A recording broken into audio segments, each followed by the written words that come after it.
Maggie May obviously turned my whole life around. It was about my first sexual encounter. Behind Rod Stewart's gravel-voiced charm and stadium-filling swagger lies a man whose loyalty cuts so deep it could ignite explosive rivalries with some of the most iconic musicians in rock history.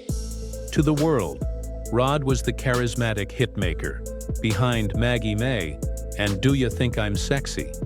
But offstage, he carried a fiery code of honor shaped by his working-class roots. A code that didn't take kindly to betrayal, pretension, or manufactured rebellion. This wasn't just about music. To Rod, rock and roll was supposed to be real, raw emotions, real struggle, and no gimmicks. So when he saw fellow artists receive praise for theatrical performances, staged personas, or abandoning brotherhood for bigger fame, he didn't hold back. What began as subtle jabs in interviews or drunken bar complaints often escalated into public tension, private resentment, and in some cases, lifelong grudges. In this video, we're peeling back the polished curtain of rock stardom to reveal the shocking truth about the 6 musicians who pushed Rod Stewart's patience to the breaking point. Some of these rivalries were artistic clashes over authenticity. Others were heartbreaks that shattered friendships from the inside. And one, in particular, cut deeper than fame or ego ever could. From secretive betrayals that destroyed bands, to explosive backstage showdowns and philosophical clashes over what rock should really stand for. These aren't just feuds. They're battle scars from a man who never forgot where he came from, and never forgave those who strayed from what he believed rock should be. So buckle up, because this isn't the Rod Stewart you see on stage flashing a smile. This is the Rod Stewart who watched friends become foes and never looked back. And by the end of this countdown, you might just see the legendary rocker in a whole new light. Rod Stewart's disdain for David Bowie wasn't just about personal differences. It was a full-blown ideological clash between 2 opposing visions of what rock music should be. Bowie, ever the shapeshifter, reinvented himself with every album, from Ziggy Stardust to the Thin White Duke, wrapping his music in layers of theatricality, gender ambiguity, and futurist fantasy. To many, this made Bowie a genius, a fearless innovator who pushed the boundaries of art and sound. But to Stewart, it felt like a betrayal of rock's authentic roots. He reportedly told pub companions in the early 70s that Bowie changes costumes more often than he changes chord progressions, and mocked him for what he saw as performance art masquerading as music. For Rod, who came up singing in smoky clubs and pouring real-life heartbreak into his vocals, Bowie's glammed-up personas seemed like empty spectacle. The rivalry simmered through the decade as both men competed not just for chart dominance, but also for cultural relevance. What made Stewart's irritation boil over was the fact that critics seemed to lap up Bowie's constant reinvention, while more straightforward artists like himself were labeled as old-fashioned or one-dimensional. He allegedly quipped that Bowie's shows were art gallery exhibitions disguised as concerts, bitterly pointing out that musical substance was being sacrificed for fashion and stagecraft. The feud reached a personal level during a chance meeting at a London recording studio, where, according to witnesses, Stewart mocked Bowie's latest persona with a cutting remark. "At least I know who I am when I wake up. Some people need to check their wardrobe first." While they never engaged in open warfare in the press, Stewart's behind-the-scenes commentary made his contempt unmistakable. This wasn't just one rock star throwing shade at another. It was a deeper rejection of the direction the industry was taking, where style often trumped sincerity. Rod Stewart saw himself as a soldier for real music, grounded in blues and soul, and he viewed Bowie as the flashy general leading rock into an era of make-believe. That fundamental divide turned admiration into animosity and ensured that, despite their shared nationality and era, these 2 British legends would remain creatively and philosophically worlds apart. If Rod Stewart saw David Bowie as a theatrical distraction from real rock, his contempt for Bryan Ferry went even deeper. It was personal, cultural, and laced with a thick layer of class resentment. Ferry, the suave frontman of Roxy Music, embodied a refined, upper-crust persona, often dressed in tailored suits and speaking with polished confidence. His music, layered, intellectual, experimental, was hailed by critics as the cutting edge of art rock. But to Stewart, it was all pretense. He reportedly told friends that Ferry was a posh boy playing dress-up with rock music, and bristled at the idea that someone who grew up far from the grit of the working-class streets could truly understand the soul of rock and roll. The contrast between their backgrounds couldn't be starker. Stewart, raised in North London with a footballer's tenacity and a singer's grind, versus Ferry, a university-educated art school product who turned every performance into a conceptual experiment. Rod's frustration peaked when critics celebrated Roxy Music's complexity, treating it as more evolved than his own emotionally driven, blues-inspired sound. He slammed the media's preference for what he reportedly called dinner party music for people who think being clever makes them cool, accusing the industry of mistaking complication for depth.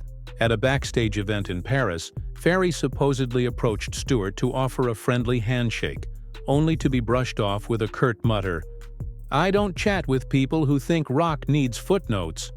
To Rod, music wasn't meant to impress professors. It was meant to hit you in the gut. While Ferry pushed rock toward the realm of academic expression, Stewart dug his heels into its emotional roots, becoming a stubborn defender of a genre he felt was being hijacked by intellectual elitism. In the end, their feud wasn't about a single moment or public insult. It was about a fundamental disagreement over who rock music should belong to, the art school or the street corner. Among all Rod Stewart's public rivalries, his tension with Freddie Mercury may be the most misunderstood. On paper, they were both charismatic, flamboyant frontmen with vocal power and arena dominance, but beneath the surface lay a sharp contrast in philosophy. Mercury, with his opera-trained voice and theatrical flair, believed in spectacle. Queen's shows were grandiose, with dazzling lights, costume changes, and symphonic arrangements. To the masses, it was rock reimagined as a royal performance. But to Stewart, it was a betrayal of everything rock was supposed to be. Spontaneous, raw, emotionally honest. He reportedly sneered that Mercury was an overgrown opera student who thinks bigger gestures mean better entertainment, and viewed Queen's over-the-top productions as a smokescreen hiding weak songwriting. What truly infuriated Rod was how critics and audiences alike praised Queen's polished bombast while overlooking the emotional grit in his own stripped-down performances. In one backstage moment in 1977, Stewart allegedly pointed at Queen's sprawling soundcheck setup and said to his bandmates, "Look at all that equipment just to play basic rock songs. Whatever happened to plugging in and letting the music do the talking?" It wasn't jealousy. It was frustration with an industry he felt rewarded flash-over feeling. He believed Mercury's approach diluted the intimacy and truth that rock music should deliver. While Freddie wowed with dazzling pageantry, Rod connected by baring his soul, and that difference led to a rift that never quite healed. The debate between authenticity and artifice played out on festival stages across the world, and while neither man directly attacked the other in the press, insiders knew there was no love lost between them. To Rod Stewart, Queen represented a version of rock that had lost touch with its roots. And Freddie Mercury, no matter how beloved, was a showman playing a role, while Rod considered himself the last man standing for the music's soul. When it came to Mick Jagger, Rod Stewart's disapproval wasn't just personal, it was philosophical. To many, Jagger was the epitome of rock rebellion, a dangerous icon dripping with swagger and attitude. But to Stewart, it was all a performance. He reportedly told close friends that Jagger was a middle-class drama student pretending to be a street tough, and accused the Rolling Stones of manufacturing their outlaw image in boardrooms, not in back alleys. Rod had lived the life, scrapping for gigs, sleeping on couches, hustling in bars. and he took offense when someone with a safer background was elevated as rock's ultimate rebel. The bitterness grew when Jagger and the Stones received constant media worship, while Stewart, despite his own hits and electric stage presence, was sometimes dismissed as a playboy balladeer. He didn't see Jagger's posturing as authentic rebellion, but rather as what he reportedly called boardroom rebellion, a character built by publicists, not by pain. During one infamous club encounter in London, Stewart supposedly turned to Jagger during a tense moment and spat, "At least my swagger comes from actually living rough, not from studying method acting techniques." To Rod, the whole idea of Jagger being dangerous was a marketing gimmick, and it rubbed against his deepest values as a musician. The tension flared as both men competed for the same touring venues and industry attention throughout the 70s. Rod's resentment wasn't rooted in failure. He was selling records and packing arenas, but in the belief that the world had crowned a pretender as king while overlooking those who had walked the walk. It was a clash of images, the polished rebel versus the gritty romantic. For Stewart, authenticity was everything, and Jagger's rock and roll was a carefully curated costume that didn't deserve the throne. Rod Stewart's rivalry with Robert Plant wasn't built on scandal or betrayal. It was a battle for the soul of rock's voice, a clash of titans with competing visions of what vocal greatness really meant. Plant, with his wailing high notes, fantasy-infused lyrics, and mystic presence, became a symbol of Led Zeppelin's hard rock dominance. Fans and critics hailed him as a rock god. But Rod, who had spent his life crafting vocals steeped in blues, soul, and human emotion, found Plant's style to be overly theatrical and hollow.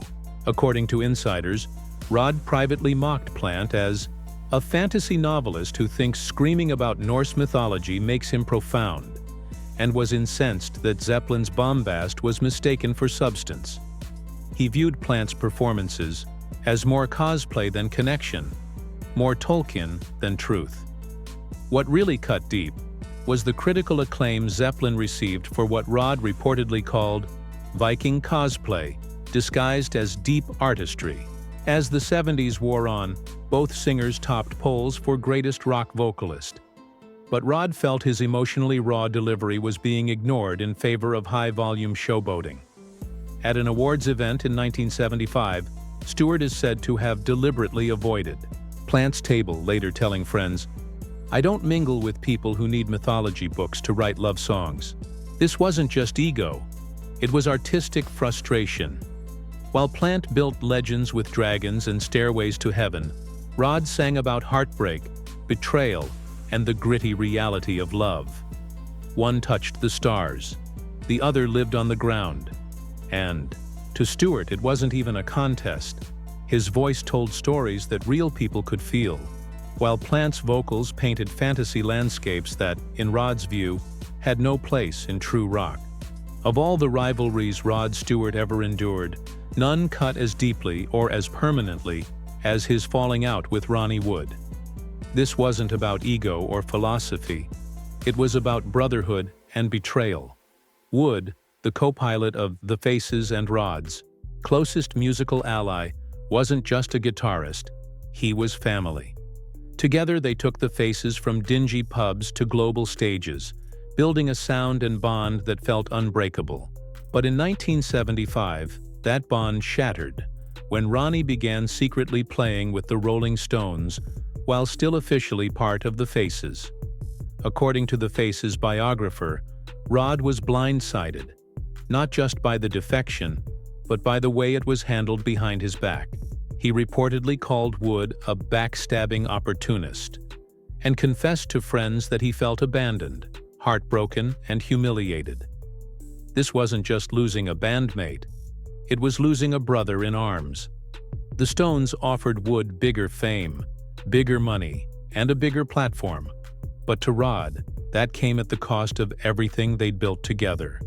He allegedly said the betrayal destroyed the most important creative relationship of his career and left him facing solo career uncertainty. At a time when he needed solidarity the most, the ultimate insult?